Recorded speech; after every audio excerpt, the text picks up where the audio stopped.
Fois Madame Bismuth qui nous accueille chaque lundi avec le petit déjeuner de bonne humeur. Nous, on arrive, on met les pieds sous la table, mais il y a toute une organisation derrière, et donc merci beaucoup.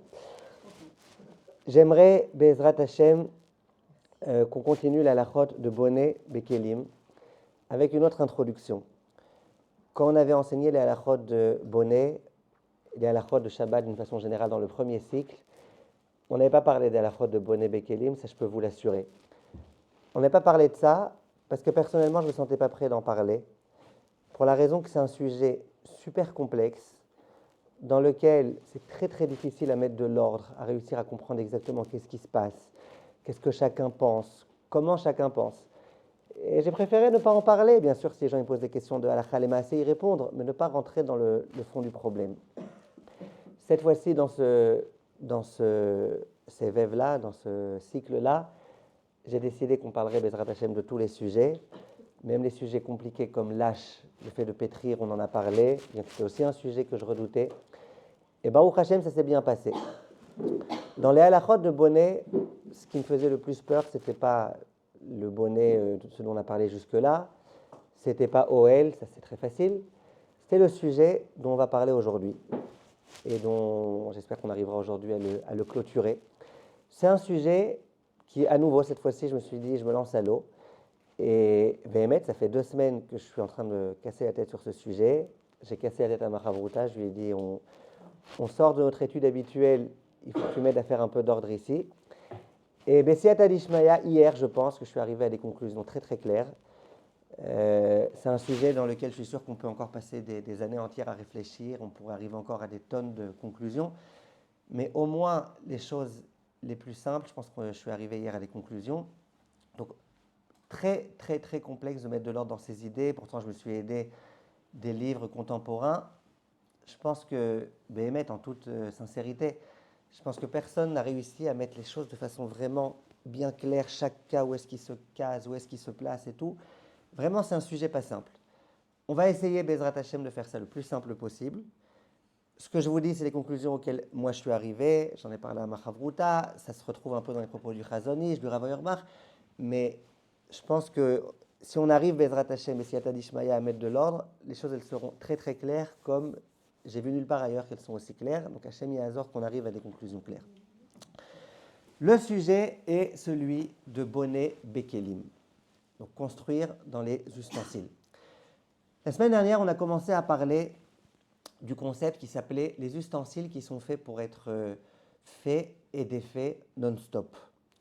On avait parlé du bouchon de la bouteille. À chaque fois que je me servir de la bouteille, je dévisse le bouchon. À chaque fois, je le revisse après. Bien que quand je visse le bouchon, je suis en train, en quelque sorte, de créer une bouteille fermée. Quand c'était ouvert, ce n'était pas vraiment une bouteille, puisqu'une bouteille, ça doit aussi être fermée. On avait dit, étant donné que c'est fait pour être fermé, serré et desserré, bien que le fait de serrer, ça peut être quelque chose d'interdit. On prendra des exemples tout à l'heure dans lesquels je vais prendre quelque chose, je vais le serrer très très fortement, on va dire, hey, t'as fait un issour de la Torah. Donc le fait de serrer une partie d'ustensile à une autre partie d'ustensile, ça peut être un interdit de la Torah.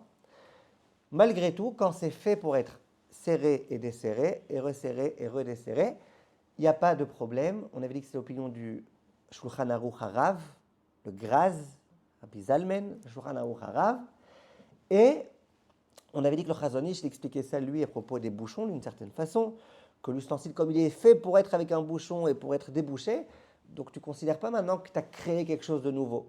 Tu avais 2 choses qui étaient distinctes, un bouchon et une bouteille, tu les as alliées, puis après tu les retires. Ça, c'était le cours de la semaine dernière. Ça c'était, j'allais dire, le plus simple. D'accord ? Maintenant, on va essayer, Bezrat Hashem, de parler de 2 autres cas. Il y a un cas que la halakha, elle appelle kelim shel prakim. Donc, des ustensiles qui sont faits de plusieurs éléments. Et on est censé regrouper les éléments pour les transformer en un ustensile. C'est un saïf dans Shulchan Aruch. Siman Shin Yud Gimel Saïf Vav. Là-bas, on parle d'un lit. Mita shel prakim. Un lit qui est démontable et qui est remontable. Maintenant, ce que je vais vous dire, qui est tellement évident, et moi ça m'a pris 2 semaines à le comprendre, c'est que quand on parle de ce mita shel prakim, c'est Shalom Uvracha. Quand on parle de Mita Shel Prakim, c'est un lit donc, qui est démontable, qu'on n'est pas censé défaire et refaire chaque jour, sinon vous avez bien compris que dans tous les cas on peut autoriser. Oui ou non? Oui. Mais ce n'est pas non plus un lit, c'est pas non plus un lit Ikea. Le lit Ikea, c'est vrai qu'il arrive démonté. Mais après, quand tu le montes pour toujours. Jusqu'à ce qu'il se casse, mais tu le montes pour toujours. Il est censé rester comme ça tout le temps. Mita Shel Prakim, c'est pas ça.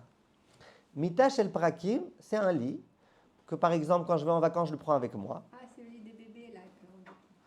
Voilà, par exemple, un lit de bébé que je monte pour quelques jours et qu'après, je démonte. Ça peut être quelques jours, ça peut être pour un mois, mais ce n'est pas quelque chose que je mets pour tout le temps. Ça, c'est le deuxième degré. Donc, j'ai les lits, j'ai les choses que tous les jours, je fais et je défais. Je fais et je défais. D'accord? On va appeler ça quelque chose qui est assoui les forkotamides. D'accord? Mais ce n'est pas un terme tellement dans le Shulchan Aruch, c'est un terme que j'emploie moi. Donc, c'est un ustensile que tout le temps on fait, on défait. Ça, dans tous les cas, c'est permis, c'est le plus simple. On verra si vous voulez d'autres exemples, il n'y a pas de problème.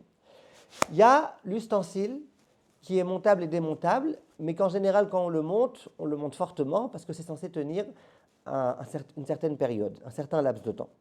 OK? Il y a un troisième degré, et c'est là que c'est très dur quand tu étudies la halakha d'arriver à cette conclusion. Là, il y a un troisième degré.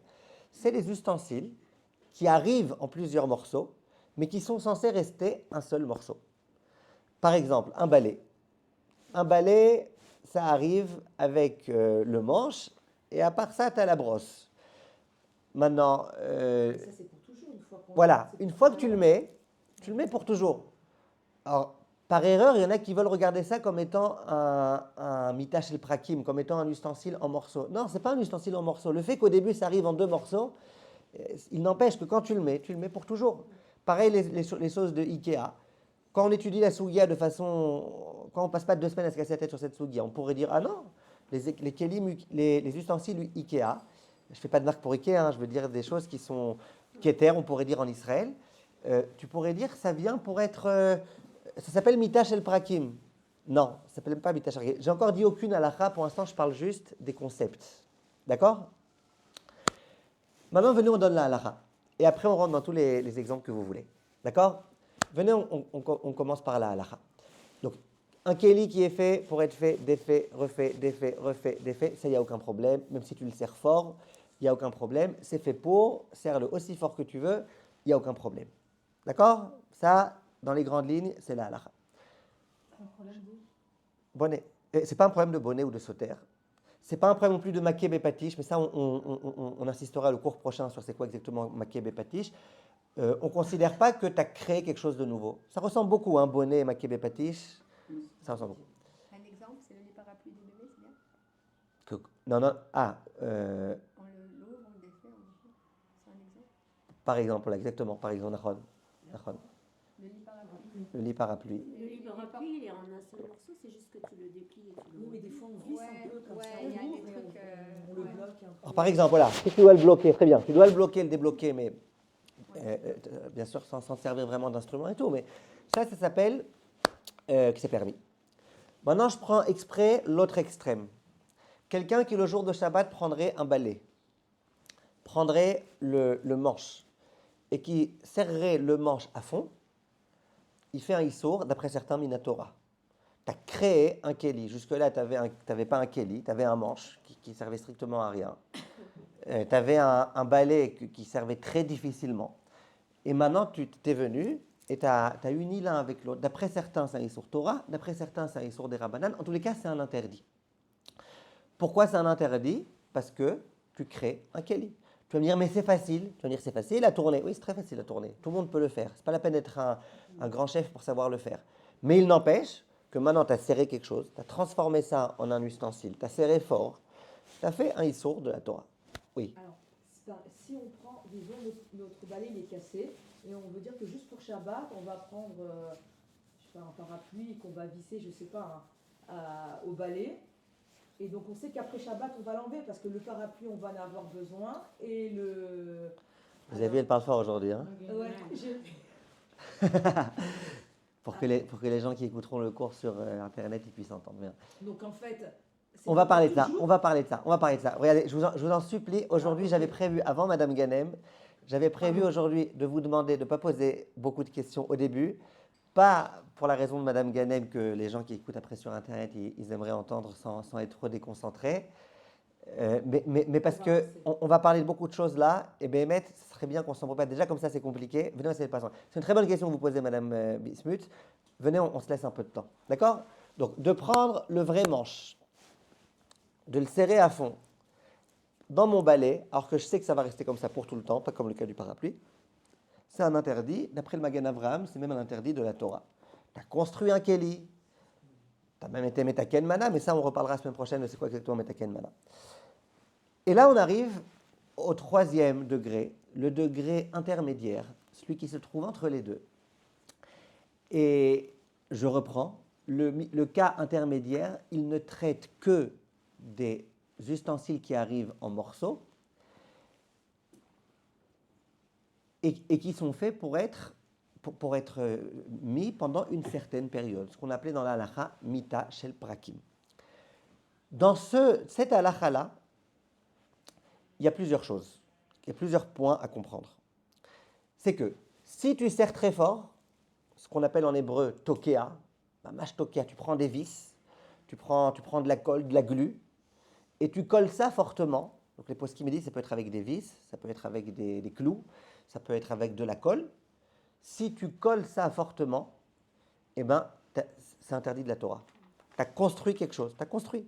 Tu avais un lit qui était défait, tu as fait un lit, tu as construit quelque chose, interdit de la Torah. D'accord? Ça c'est ce qu'on appelle dans la halakha tokea, litkoa. Litkoa c'est entrer fortement quelque chose. Comme Tokea Bashofar. Ouais, sauf que Tokea Bashofar, c'est le même terme, mais Les mêmes lettres. et même lettre aussi. Ça, c'est premièrement. D'accord? Deuxième niveau, c'est ce qu'on appelle hidouk. Écrivez-le, ouais, ça vaut le coup de l'écrire. He, yud, dalet, vav, kuf. Ça, c'est des mots du Shulchan Aruch, du Rama. Hidouk, c'est serré, mais pas aussi fortement que avec de la colle ou qu'avec des vis. Tu serres fort, ça tient très bien. Pour certains poskim, il faut être balèze pour réussir à le faire. Il faut être un professionnel, ou faut être. C'est pas facile à faire. Il faut de la force. Il faut de la force physique. Il faut de la réflexion. Ça, c'est ce qu'on appelle hidouk. La différence entre Tokea et Hidouk, Tokea, c'est très très fortement avec de la colle, avec des ustensiles comme des clous, marteaux, tout ça. Hidouk, ça tient très bien, ça tient bien. Et faut être, mais pas aussi bien que le Tokea. Ça veut dire que tu peux le retirer. C'est pas comme quand tu as mis de la colle où c'est impossible de retirer ou vraiment faux. Et il y a le concept qui s'appelle rafouille. Rafouille, c'est aussi dans le Shulchan Aruch. Rafouille, c'est faible. Rafouille, ça ne tient pas très bien. Rafouille, certains poskim ont voulu dire, c'est quelque chose que tout le monde peut faire. Ce n'est pas la peine d'être un balèze, ce n'est pas la peine d'être très fort, ce n'est pas la peine d'être ingénieux. Tout le monde sait faire, tu mets, tu défais, tu remets, tu défais. C'est très facile, tu appuies juste sur un bouton, tu fais, tu défais, tu refais, tu défais.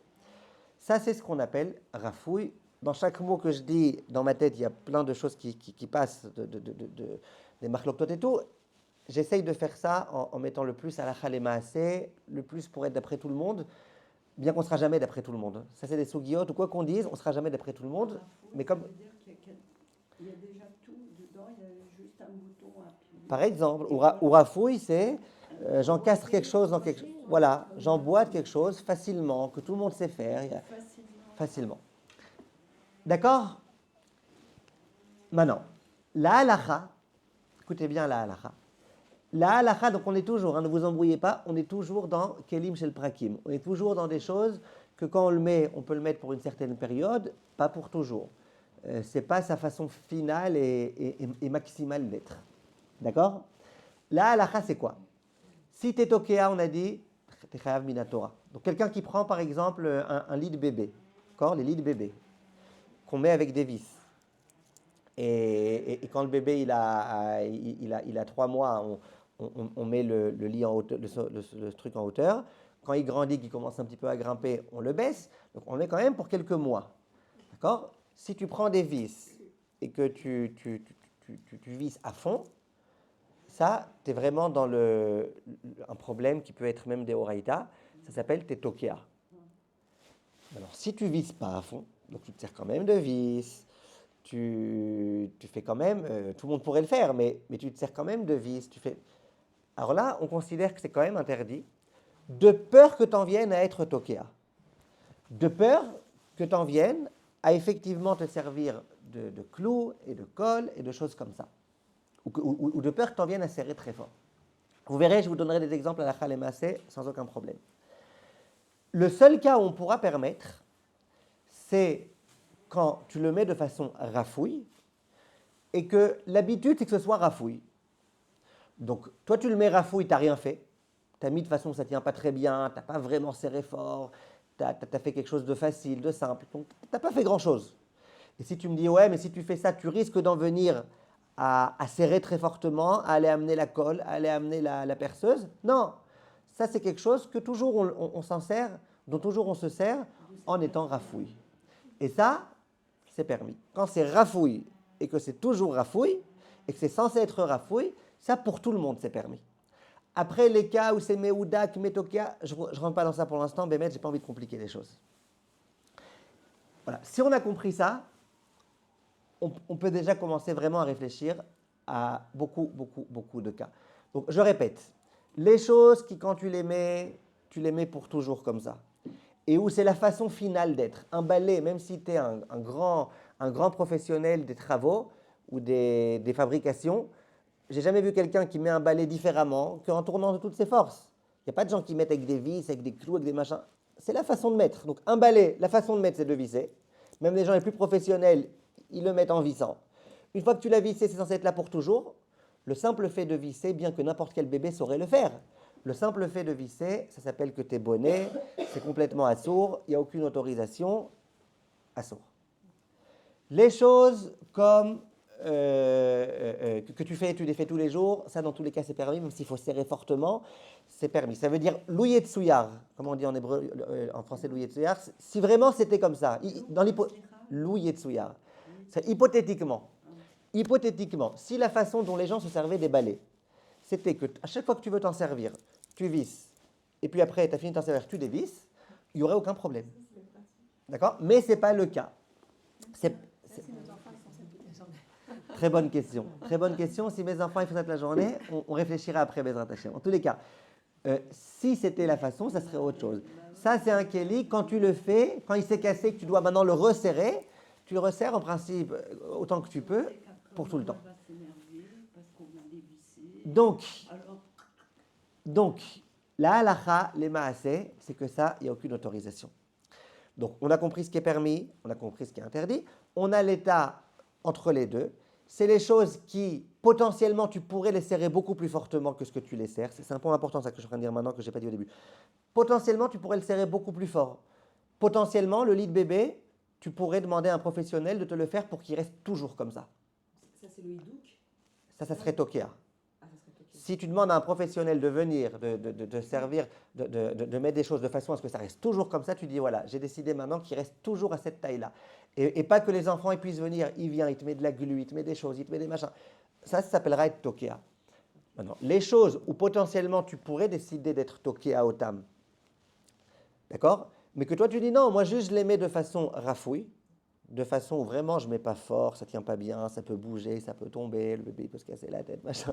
D'accord? Alors ça, qu'est-ce qui se passe? Ça, c'est... Alors, si l'habitude, c'est d'être toujours idouk, il n'y a pas de problème. Si l'habitude, c'est d'être tokea, même si tu dis, moi, j'ai rien fait, je l'ai mis que idouk, c'est un problème. Venez, on rentre tout de suite dans des halachot, halakha, les masré. Le cas le plus... Oui. Idouk, c'est interdit quoi qu'il arrive. Idouk, c'est interdit. Quoi qu'il arrive, parce qu'on a peur d'être tokea. Idouk, c'est interdit de peur qu'on soit tokea dans quelque chose dont c'est l'habitude d'être tokea. Ok. Et tokea, c'est permis. Non, ça interdit. Tokea, c'est le plus interdit. Tokea, c'est le plus grave. Le summum. Le summum de l'interdit. Alors, venez, on commence maintenant à réfléchir à des questions à Khalé Maaseh. On a déjà donné des cas d'Alakha les Maaseh. J'ai parlé du balai. C'était un cas Alakha les Maaseh. Venez maintenant, on réfléchit à quelques cas Alakha les Maaseh. Premier cas, je pense le cas le plus intéressant. Le plus intéressant, qui va nous permettre un peu de découvrir comment on réfléchit dans ces halakhot-là, c'est le cas des Legos. mon fils, ma fille aimerait jouer au Lego, ou alors moi, j'aimerais jouer au Lego avec eux. Les Lego, je ne parle pas des Playmobil pour l'instant, si vous voulez, on y arrivera. On va y arriver. Je parle des Lego. Donc les Lego, on sait très bien, on se met d'accord sur les définitions, que c'est mamash un kelim de prakim.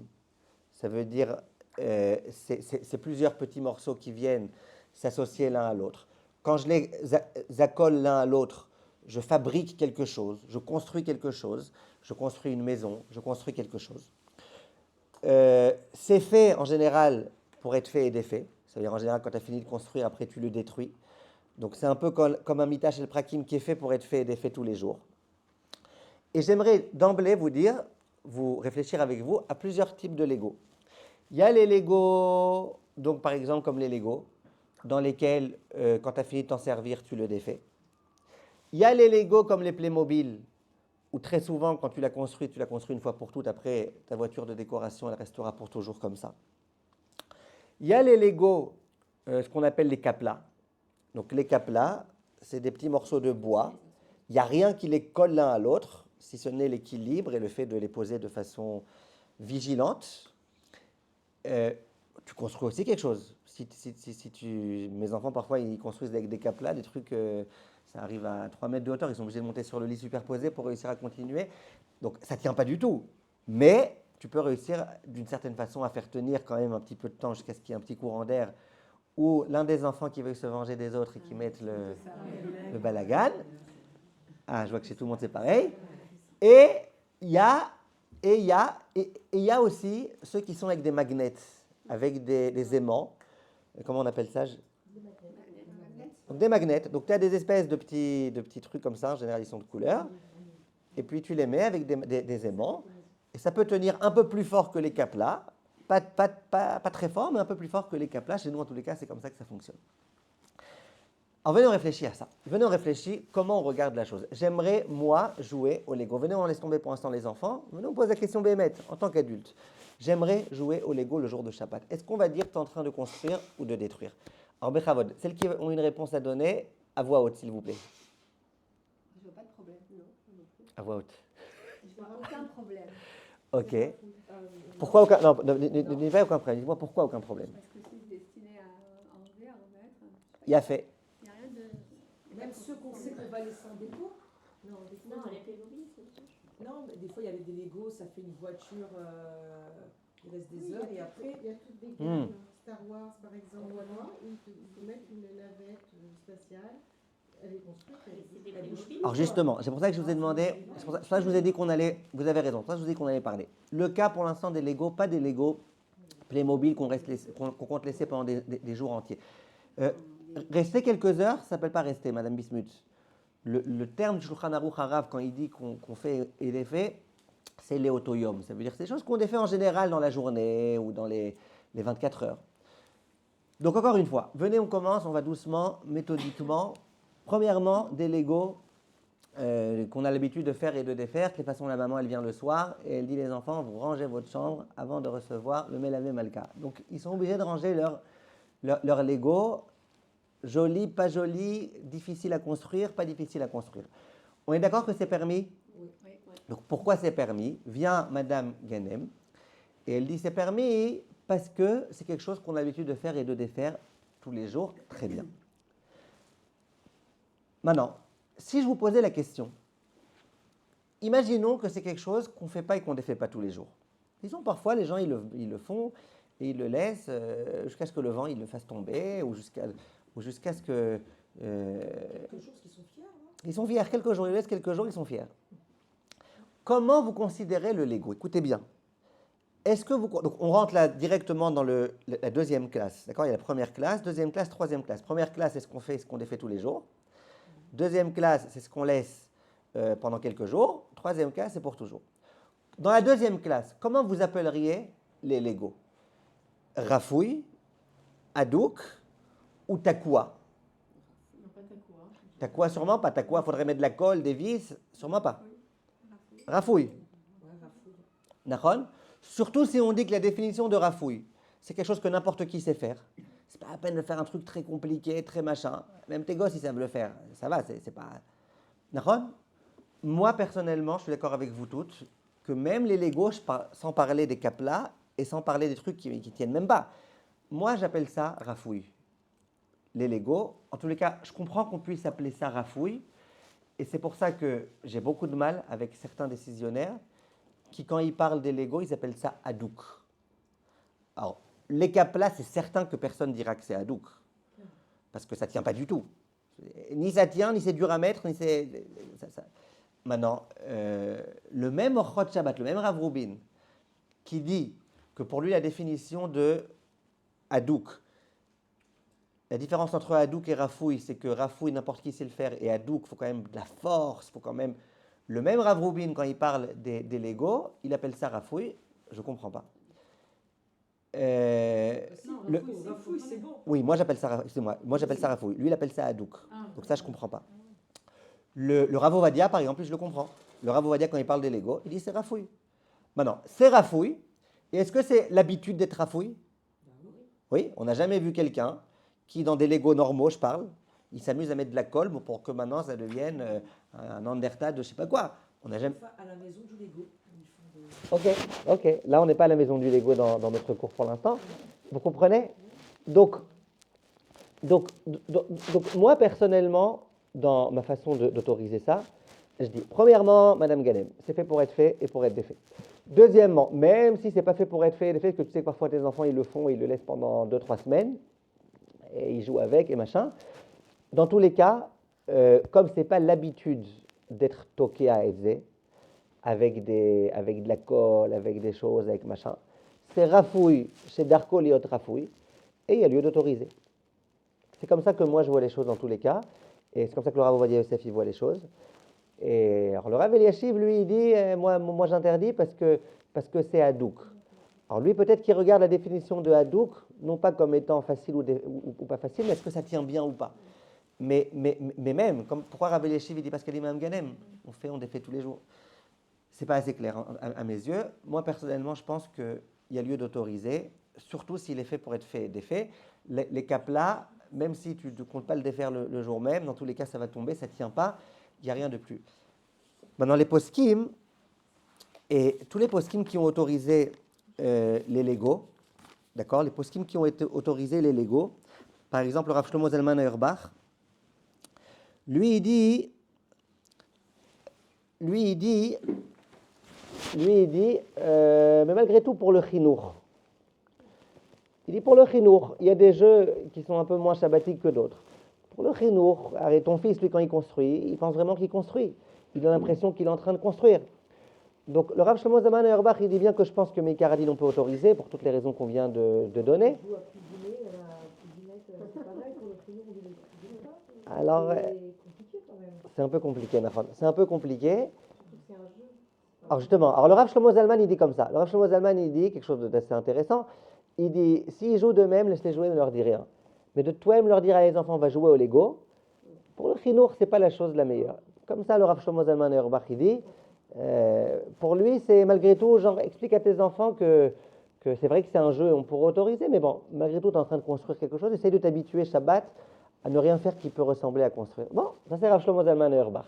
Le Rav Ben Zion Abba Shaul, lui, il dit quelque chose que, bien que je suis un homme, j'ai du mal à comprendre. Alors vous allez exploser. Il dit comme ça, le Rav Ben Zion Abba Shaul, il dit comme ça. Il dit, moi je pense que pour les... Alors, lui, le Rav Ben Zion Abba Shaul, il va avec une chita, ça je vous avais déjà dit une fois dans les Chot Mouktsé, je pense. Il va avec la chita que les jouets sont Mouktsé, pour les Sfaradim, pour les adultes. Pour les adultes. Moi, je vous avais expliqué que je pense personnellement qu'il n'y a que le ballon qui est vraiment Mouktsé pour les Sfaradim, pas les autres jeux.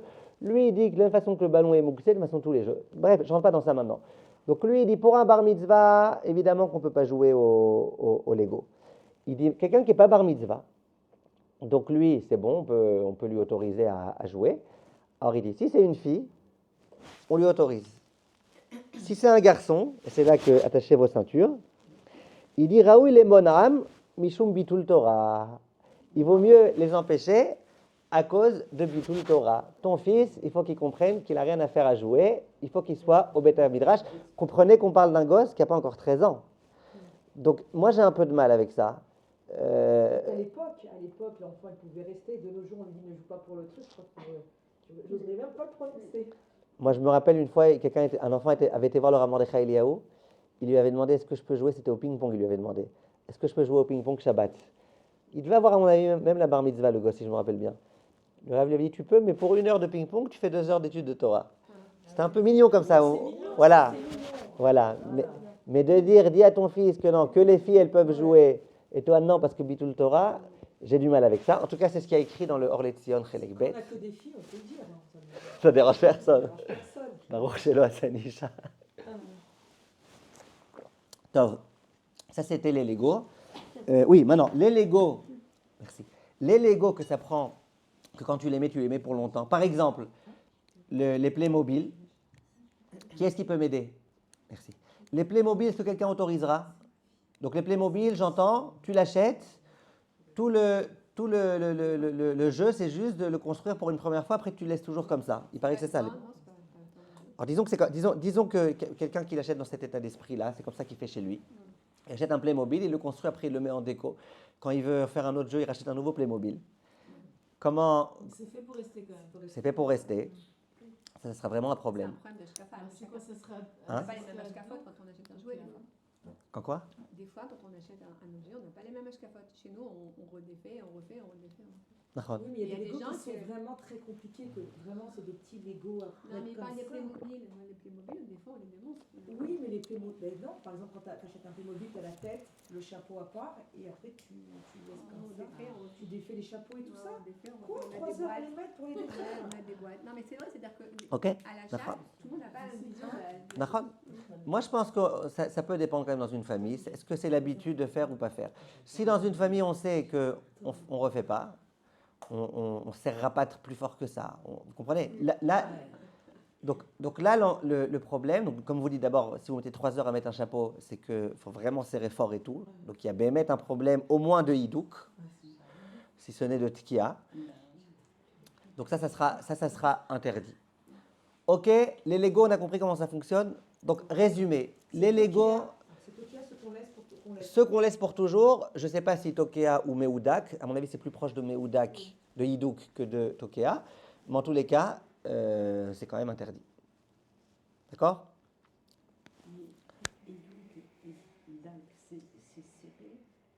Hidouk, c'est serré fortement de Tokea. Ça peut, La définition de DAC, c'est de Hidouk. Dak. mais C'est très fin, ouais. C'est pour ça que je vous ai dit dans l'introduction de ce cours, les choses elles sont très fines ici. Et voilà. Maintenant, je continue, s'il vous plaît, avec un autre cas très, très, très intéressant. Le cas des lunettes. Le cas des lunettes. Vous suivez? Concentrez-vous, s'il vous plaît, concentrez-vous. Le cas des lunettes. J'ai la branche de mes lunettes qui est tombée. Elle est tombée. Il y a une petite vis ici, qui, si tu l'as encore à la maison et que tu as des tout petits tournevis, tu peux essayer de la remettre. Donc, voilà mon cas. Ma branche est tombée pendant Shabbat. Est-ce que j'ai le droit à Shabbat, pour peu que je retrouve la vis, est-ce que j'ai le droit d'essayer de la remettre? Alors, venez, on réfléchit. Dans quelle catégorie, d'abord, vous mettriez ça? Ben, non, ben non. Avant Rafouille. D'abord, dans classe 1, classe 2 ou classe 3? 2? Quoi, c'est fait pour être mis et défait? Non, c'est fait pour rester. Comme le balai. C'est fait Classe pour 1, rester. tu le mets pour toujours. Bah oui, Quand tu le mets avec une vis. bah oui. c'est Il n'y a pas plusieurs façons de mettre, une très forte, une moins forte. Quand tu mets avec une vis, tu serres très fort. Donc c'est comme le balai. Donc si quelqu'un prend la branche des lunettes et qui resserre très fort, eh ben, il fait un issour d'Eoraïta. Ah bah oui. Pour beaucoup de poskim, ça sera d'Eoraïta. Comme le balai, d'accord? Il le met pour que ça reste tout le temps. C'est la façon de le faire, le maximum de la façon de faire, même dans les magasins d'optique, c'est de serrer très fort. Donc c'est à son. À moins qu'on crée demain des styles interchangeables, comme ils ont créé. Ouais, non, je parle pas de d'accord, vous avez raison. Maintenant, je parle pas de ça. Attendez, s'il vous plaît. Venez, juste, je vous laisse les questions dans 2 minutes. Maintenant, j'ai une autre question. Disons que je me dise, ok, pas de problème. Alors, je vais mettre la vis. Exprès, je ne vais pas prendre de tournevis. Je vais serrer doucement. ce qu'on pourrait appeler... attendez. Bon, non, disons que je serre fortement avec le tournevis, mais pas jusqu'au bout. Comment on appelle ça? On est au milieu. Un hidouk. Bah On oui, est au ouais. milieu, ouais. Hidouk. Ouais. D'accord? Et avec un Donc, j'aurais pas le droit. C'est interdit. Non, mais je Voilà. comprends les deux. Donc, hidouk, j'aurais pas le droit, de peur que je serre encore un peu plus fort. Et avec le OK? Maintenant, ma question, je le mets, même sans tournevis, tu vois, elle va bouger la branche. Ça va être vraiment ce qu'on appelle rafouille. Est-ce que quelqu'un veut autoriser? Personne. Pourquoi personne n'autorise? Parce que, étant donné que la façon de mettre ça en général, c'est de mettre tokea, On va arriver à... donc de peur qu'on soit tokea. Bien que toi tu te dis, attendez, avant les questions, bien que toi tu te dises, moi je le mets que rafouille, toute chose dont l'habitude c'est d'être tokea auto, ça sera interdit. Donc là, même si je le mets rafouille, les poskim ils disent, tu n'auras pas le droit. À moins que je ne sois pas un opticien et que j'ai perdu la vis. Maintenant, une vis comme ça, si tu n'es pas opticien, tu as très peu de chances d'avoir ce genre de vis à la maison. C'est des vis toutes petites, minuscules. Ou si par exemple, tu n'as pas de tournevis, c'est très difficile de pouvoir être tokea, une vis comme ça, si tu n'as pas et la vis et le tournevis. Donc, si vraiment quelqu'un, disent les décisionnaires, si quelqu'un, il a perdu, en général, ils sont tellement petites que tu les perds, il a perdu la vis, et que maintenant, sa question, ça sera peut-être de mettre quelque chose d'autre à la place, par exemple, un clou, un petit quelque chose. Alors ça, j'y arrive dans 10 secondes. Mais en tous les cas, la vie, voilà. Donc, toute la crainte de mettre rafouille, de mettre la vis doucement, c'est de peur que j'en vienne à la serrer fortement. Si j'ai perdu la vis, et donc que c'est certain que je ne la mettrai pas fortement, ou si je n'ai pas de tournevis de ce genre-là et que je sais qu'il n'y a aucune chance que je puisse faire fortement, même si j'ai toute la bonne volonté du monde, que personne... D'accord? Dans ce cas-là, on pourrait mettre ce qu'on appelle rafouille. Si je mets un bout de trombone, ça marche. Oh, alors qu'est-ce qu'on met?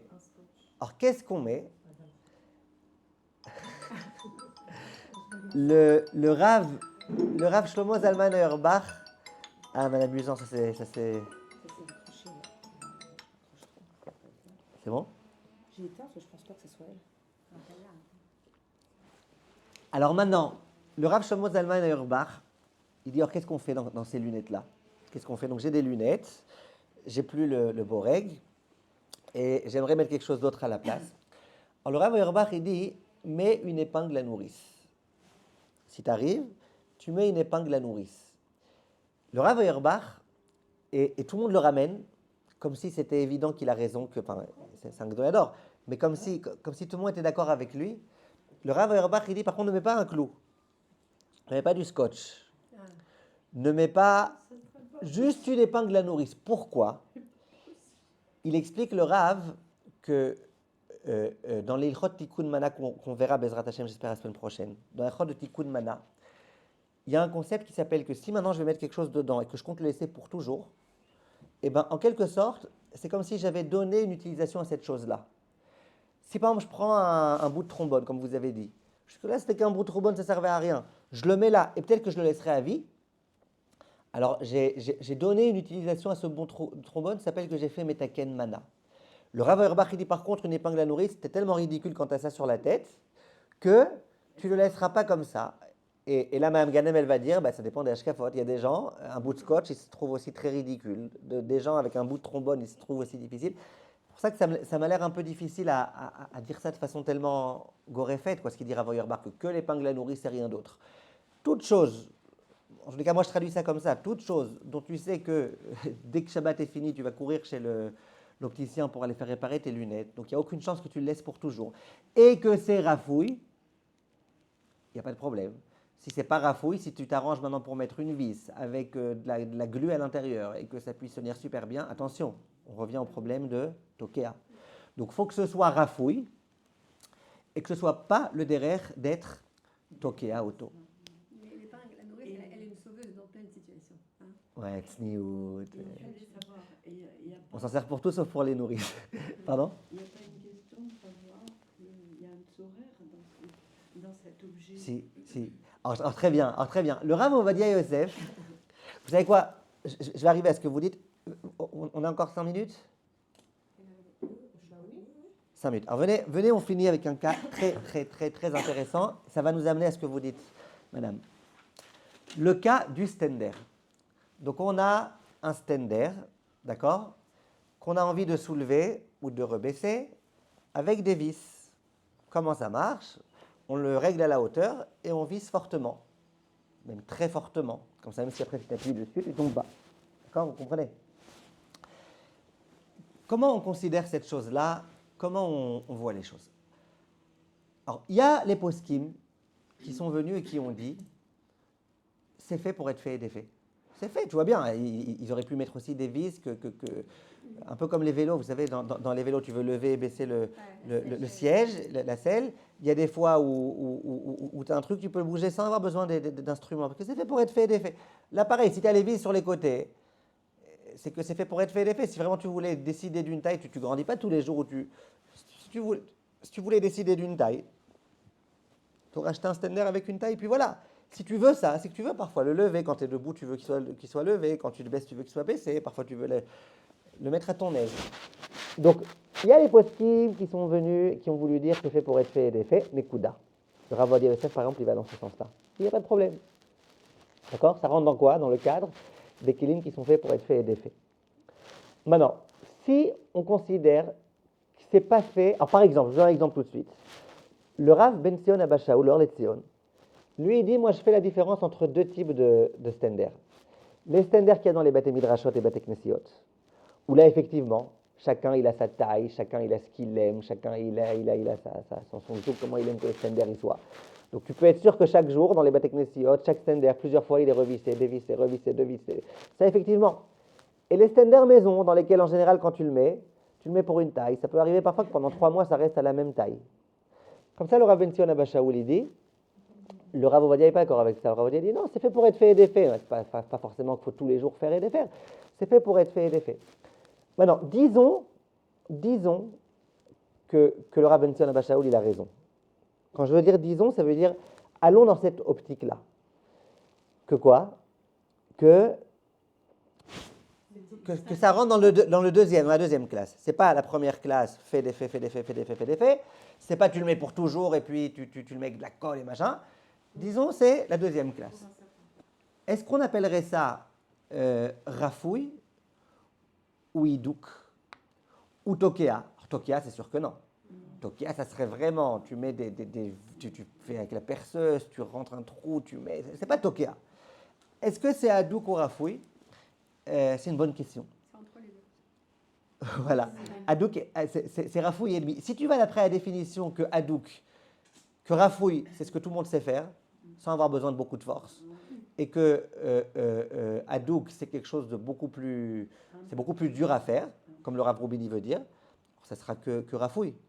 Donc ça sera une raison supplémentaire d'autoriser. C'est rafouille et c'est l'habitude d'être rafouille, parce que si tu viens et que tu mets de la glu, tu l'as cassé ton stender. D'accord? Le Rav, et là il y a un chidouche très intéressant du Rav Wosner, et certains ont été dans leur sens. Écoutez le chidouche du Rav Wosner. Le Rav Wosner, il dit, moi vous me cassez la tête là avec votre rafouille, adouk, machin. Moi vous savez quoi? Moi je considère que le stender c'est un kéli quand il est en haut et quand il est en bas. Quand il est plus haut c'est un kéli, quand il est plus bas c'est un kéli, quand il est à moitié c'est un kéli, quand il est debout, c'est toujours un kéli. C'est toujours apte à être utilisé ainsi. Donc il dit, de quoi tu parles là, de binyan? Quoi, voilà, très bien. Lui dit, de quoi tu parles? Voilà, donc quand on parle de bonnet, tu construis, c'est-à-dire jusque-là, j'avais pas un stender, il n'était pas utilisable. Maintenant, il devient utilisable. Mais là, en haut, il est utilisable, en bas, il est utilisable, à moitié, il est utilisable. Donc le Rav Wosner, il veut dire, quand est-ce qu'on parle de bonnet? C'est quand, tel qu'il est, il n'est pas utilisable. Mes lunettes sans la branche, c'est difficilement utilisable. D'accord? Par contre, quelque chose qui est largement utilisable tel quel, il dit, je vois pas de problème. La plupart des poskim, ils autorisent, même dans les stenders maison où il y a des vis à défaire et à refaire, en se servant d'un, sur la raison que c'est fait pour être fait et défait, deuxièmement, sur la raison qui consiste à dire que même quand il est en bon état, ou en mauvais état, c'est toujours un kéli, donc tu n'as rien fait. Là où le Rav Rubin, je ne suis pas du tout d'accord avec lui, c'est que dans le saïf d'après le stender, il ramène le ventilateur. Il dit soit le cas d'un ventilateur où on peut régler, vous savez ce qu'on met sur le plafond, sur le mur, on peut régler l'inclinaison avec une vis. Il dit, maintenant, disons qu'il est trop vers le bas. Ou, disons que la vis, elle est tombée. Il est vers le bas comme ça, la tête vers le bas, la vis, elle est tombée. D'accord? Il dit, est-ce que tu me permettras maintenant de régler l'inclinaison en serrant? Alors il dit, ça c'est pas un truc qu'on fait tous les jours en général. Disons. Maintenant, il dit, mais là j'ai un problème. Il dit, contrairement au cas d'avant dans le Stender, où quand il est en haut, il est utilisable, quand il est en bas, il est utilisable. Lui, quand il est la tête vers le bas, il n'est pas utilisable. Je ne suis pas d'accord avec lui du tout. Même quand il est en bas, il est utilisable. Juste si tu as très chaud, tu te mets en bas et tu profites. Tu peux même le bouger de façon permise. Je ne comprends pas du tout ce qu'il dit. Dans le cas du Stender, il dit j'autorise. Dans le cas du ventilateur, il dit j'interdis. Et dans la note, il dit, quelle différence avec le cas d'en haut? C'est que le cas d'en haut, ça s'appelle un Stender qui soit comme ci ou comme ça. Ça, c'est plus utilisable. Peut-être qu'il parle d'un cas où vraiment il s'est remis dans... Je comprends pas ce qu'il dit. Mais ça a l'air... Voilà, on a fini Baruch Hashem pour aujourd'hui. Par exemple, ma question. Si, très bien, juste 10 secondes. Vient le Rav Ovadia avec un chidouche gigantesque, en l'honneur de Madame Hachash. Vient le Rav Ovadia dans Alichot Olam, et il dit, tu sais quoi, en cas de grande nécessité, elle a dit, Madame Hachash, les lunettes, c'est quand même parfois une grande nécessité. Dit le Rav Ovadia, en cas de grande nécessité dans les lunettes, tu sais moi ce que je permets? Il dit, je permets de remettre la branche de façon rafouille. Avec la vis rafouille. Il dit, tu sais pourquoi? Il dit, parce que tu pourrais très bien te servir des lunettes, même sans la branche, même sans les branches. Il dit, même le verre tout seul, tu pourrais très bien, lui, il parle d'un cas où un verre, il est tombé. Il dit, tu pourrais te servir des verres comme ça. Donc, comment tu resserres Il a pris le cas du Stender vraiment à l'extrémité, à l'extrême. Donc, vous avez sur qui vous reposez dans le cas où, par exemple, le verre, il est tombé, et vous essayez de le remettre, et vous le mettez de façon rafouille. Vous avez Rav Ovadia sur qui vous reposez. J'ai vu personne d'autre qui dit ça, mais en tous les cas... Le ventilateur aussi, la vis rafouille, c'est bon? Qui est Rav Ovadia ou Rav... La vis rafouille pour le ventilateur, ça marche pas? Moi, je pense que même pas rafouille, même si tu serres fortement, étant donné que c'était un kéli comme ça, si on accepte le chidouche du Rav Osner, de dire qu'un ustensile, quand il est en haut, il est kéli, quand il est en bas, il est kéli, un ventilateur, quelle que soit son inclinaison, il est kéli. Je peux toujours le prendre dans les mains et le mettre face à moi et profiter de l'air. C'est un kéli. C'est pas qu'il est éteint, il ne sert plus à rien. Il y a plein de choses comme ça. Il est mouktsé. Alors, est-ce qu'il est mouktsé? On avait fait un cours dans mouktsé sur le ventilateur. On avait dit que pour beaucoup de poskim, il est bichal pas mouktsé. Le fait qu'il faille appuyer sur un bouton, le fait qu'on puisse déplacer, c'est-à-dire que même s'il est mouktsé mertolé sourd, tu as le droit d'être sur Ergoufo Mkomo. On peut le déplacer. D'accord. Mais même si ce n'est pas être sur Ergoufo Mkomo, on avait dit que pour beaucoup de poskim, le fait que pour le mettre en marche, il faille appuyer sur un bouton, c'est pas ça qui le transforme en mouktsé. Le but principal d'un ventilateur, c'est pas d'appuyer sur le bouton. C'est une fois qu'on a appuyé sur le bouton qu'il fasse du vent. C'est valable pour un chauffage portatif alors. Ouais, mais ça c'est une xéra que nous on inventerait, qui n'existe pas. Ça n'existe pas cette xéra. C'est valable aussi Nulle pour part on a dit t'as pas le droit d'avoir une montre de peur que tu machin. Vous comprenez? un chauffage aussi. Juste, je reviens aux lunettes.